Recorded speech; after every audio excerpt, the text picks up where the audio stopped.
Start करते हैं। ये क्वेश्चन नंबर 7 है। ठीक है। इससे पहले मैंने ऑलमोस्ट क्वेश्चन नंबर 3 से लेकर क्वेश्चन नंबर 6 तक वीडियोस डाल दी है। उसके सॉल्यूशंस आप देख सकते हो। ठीक है। आते हैं हम लोग इस वाले सॉल्यूशन पे। तो ये वाला क्वेश्चन ठीक था, मतलब एक तरीके से आप बोल सकते हो। बट ऐसा कुछ, ये वाला क्वेश्चन मैंने सेम टू सेम डिट्टो करा रखा है मैंने प्रीवियस वीडियोस में भी। तो अ, कुछ लॉजिक में बता देता हूँ इसका लॉजिक कैसा है। जैसे कि at the rate hash, at the rate hash, at the rate, at the rate hash, at the rate hash. एक मिनट, हाँ, जरा मैं इसको बना लेता हूँ, फिर उसके बाद मैं आपको लॉजिक समझा दूंगा इसका। और उसके बाद तो फिर डायरेक्ट आंसर पे ही मूव करते हैं हम लोग। ठीक है। हाँ। तो जितने भी ये हैश है, एक ये हैश है, ये जो है इसकी जो पोजीशन है, ये जो है, ये जो इवन पोजीशन में है जी। ठीक है। इवन पोजीशन में कैसे, अगर मैं इसको बोलूँ 1 2 3 4 5, देखो 2 और 4 में आ रहा है कि नहीं आ रहा है? 2 और 4 में आ रहा है। ठीक है। और जितने भी ऑड नंबर पे है 1 3 एंड 5 में, 1 3 5 में क्या है हमारा? At the rate. एंड 2 4 में क्या है हमारा? हैश। ठीक है। तो ये इस तरीके से हमारा चल रहा है। ठीक है। अब ये हो रखा है, तो अब क्या कर सकते हैं हम लोग? बड़ा आसान सा, ऐसा कुछ है नहीं इसमें। आपने लूप लगाया आई और जे का।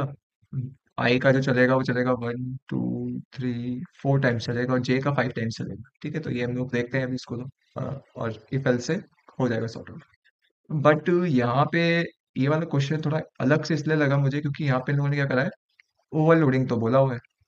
ओवरलोडिंग तो है यहाँ पे, देखो प्रिंट हो गया, ये प्रिंट हो गया, ये प्रिंट हो गया, बट यहाँ पे देखो इस जगह पे इंट भी दे दिया है।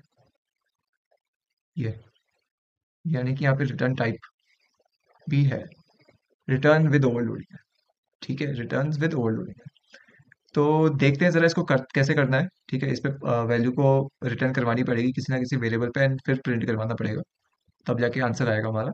पहले वाले में तो डायरेक्ट पैटर्न ही है, प्रिंट करवाना है। इसका लॉजिक मैंने आपको बता दिया। सेकंड वाले का क्या बोला हुआ है, डबल ए और डबल बी ले रखा है, और जैसे कि A1 दे रखा है, A4 दे रखा है, तो फिर 0.5 का डिफरेंस है मतलब। ठीक है। तो ऐसे बोल रहा है, वही तरीके से सीरीज बन रहा है, 1 + 1.5 + 2। ठीक है।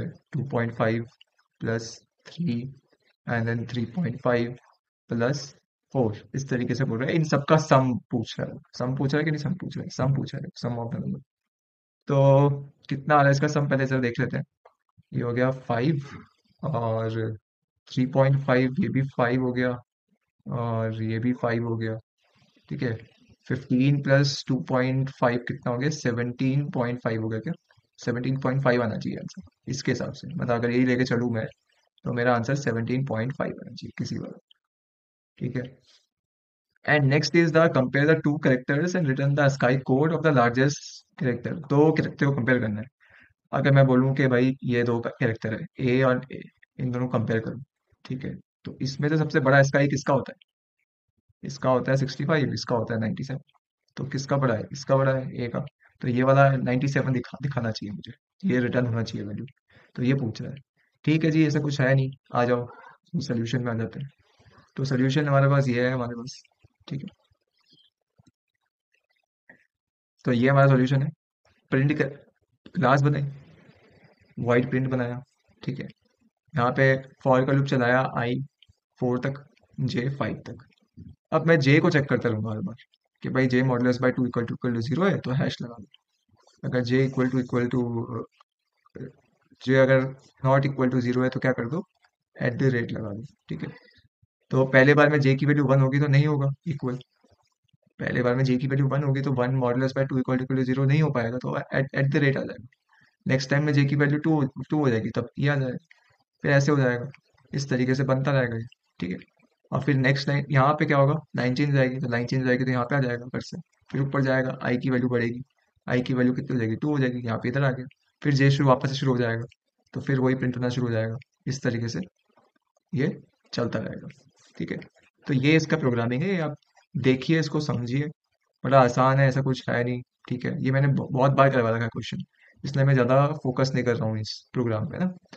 मेन जो है थोड़ा सा सीखने वाला जो मेरे को लगा है वो ये वाला प्रोग्राम है। ठीक है। एक- अ, ये भी बड़ा आसान है। ठीक है। ये वाला जो था सेकंड, जिसमें डबल ए ले लो डबल बी ले लो, तो उन्होंने बोला है कि जैसे कि 1.0 से लेकर 4.0 ले लिया है। ठीक है, तो ये ए है ये बी है। इसके बीच में हर हर 0.5 0.5 0.5 के बीच में गैप होना चाहिए, मतलब जैसे जैसे वैल्यू बढ़ती रहेगी इंक्रीमेंट होती रहेगी उसको आप ऐड करते रहो। तो मैंने लूप ही चला दिया ना यहाँ पे, फॉर का लूप चला गया, डबल आई इक्वल टू कर दिया ए। ठीक है। और मैंने आई जब तक less than equal to b होगा तो आई प्लस इक्वल टू 0.5 करते रहो और सम में ऐड करते रहो। ठीक है। और ये लूप के अंदर कर दिया और सम डबल सम इक्वल टू 0 ले लेगा और सम को प्रिंट करवा दिया। ठीक है, तो ये भी बिल्कुल बहुत ही आसान क्वेश्चन है। आपने ऐसा क्वेश्चन करा भी होगा, जैसे 1+2+3+4+5 ऐसे वाला किया होगा। तो क्या करते थे हम लोग, फॉर का लूप चलाते थे इंटीजर आई इक्वल टू 1 से i less than equal to 5 तक, आई प्लस प्लस और sum is equal to sum plus i, यही करते थे हम लोग। ठीक है। इसी का एक वर्जन क्या किया उन लोगों ने, यहाँ पे 1 1 से वैल्यू बढ़ रही है, यहाँ पे कितने से बढ़ रही है, 0.5 से बढ़ रही है वैल्यू। ठीक है, तो ये वही वाला क्वेश्चन हो गया। अच्छा, नेक्स्ट वाला क्वेश्चन थोड़ा सा, मतलब नेक्स्ट वाला जो फंक्शन है रिटर्न टाइप, वो वाला थोड़ा अच्छा सा है, मतलब समझने वाला लाइक है वाला। इसमें क्या हो रहा है कि देखो दो कैरेक्टर आएंगे हमारे पास, एक CH1 लेके आएगा, एक CH2 लेके आएगा। ठीक है, यहाँ पे मैंने लगा रखा टर्नरी ऑपरेटर, नहीं होगा टर्नरी ऑपरेटर। ठीक है, तुम चाहो तो वो भी कर सकते हो, इफ एल्स भी लगा सकते हो। ठीक है। अब टर्नरी ऑपरेटर से इफ एल्स में कन्वर्ट करना आना चाहिए। ठीक है, पता होना चाहिए। तो मैंने बोला अगर CH1 जो है मेरा बड़ा है CH2 से। ठीक है, तो अगर ये कंडीशन ट्रू हो जाती है तो मेरा आंसर क्या मिलेगा, CH1 मिलेगा। और अगर ये कंडीशन ट्रू नहीं होती तो क्या मिलेगा, CH2 मिलेगा। ठीक है, ये वाला होगा। अच्छा, ये जो वैल्यू मिलेगी इनको, सी एच वन जो है और जो CH2 है वो क्या है, करेक्टर है ना। करेक्टर है, बिल्कुल करेक्टर है भाई, यहाँ से देखो करेक्टर पास हो रही है वैल्यू। ठीक है, करेक्टर ही तो है यहाँ पे लिखा तो। और मैं कहाँ पे स्टोर कर रहा हूँ इसको, इंटीजर में स्टोर कर रहा हूँ, मैं इंटीजर आर में स्टोर कर रहा हूँ। अच्छा, मैं कैरेक्टर को इंटीजर में स्टोर कर रहा हूँ, तो इसका मतलब क्या है, इसका मतलब यह है कि मैं कैरेक्टर को कन्वर्ट कर रहा हूँ इंटीजर में, और कन्वर्ट करके नंबर पे कैसे कन्वर्ट करूंगा, अस्काई में, अस्काई मिल जाएगी जी भाई। तो मैंने यहाँ पे वही करा है। और रिटर्न कर दिया मैंने आर, आर को रिटर्न कर दो, क्योंकि आर में जब वैल्यू आएगी तो रिटर्न कर दूंगा मैं आर को। ठीक है, तो ये था टर्नरी ऑपरेटर लगा के, और थोड़ा कन्वर्जन पहले भी किया था मैंने वाले क्वेश्चन में, इस वाले क्वेश्चन में भी मैंने कन्वर्जन का यूज कर लिया। ठीक है, अब आते हैं नीचे।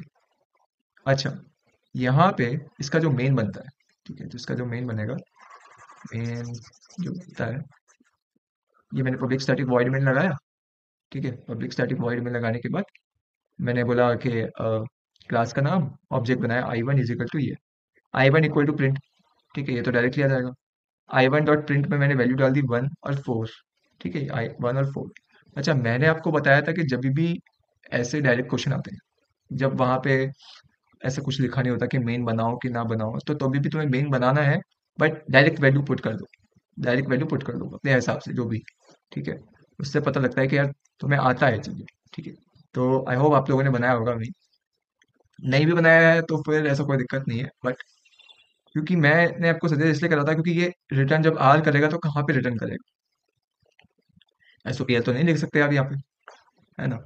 तो रिटर्न यहीं पे होगा ना, मेन में रिटर्न होगा, तो मेन अगर तुमने बनाया होगा तभी तो तुम इसको कर पाओगे। तो मैंने क्या करा है देखो, पहले प्रिंट किया तो पहला वाला प्रिंट हो जाएगा, I1 प्रिंट, ए की वैल्यू 1 ले ली और 4 ले ली, तो इसका आंसर मेरे को लग रहा था, हमने निकाला था 17.5, तो 17.5 आना चाहिए। अभी मैं रन करके देखता हूँ कितना आता है। अब मैंने एक और वेरिएबल ले लिया, आर1।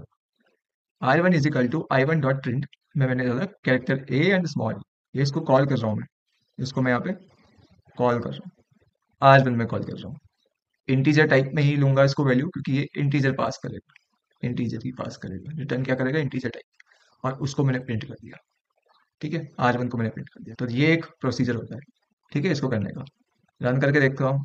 तो देखो मुझे 17.5 भी मिली है वैल्यू, और पैटर्न भी मेरे को वही मिला है, देखो ये पैटर्न मेरे को मिला है, ये मेरा पैटर्न है।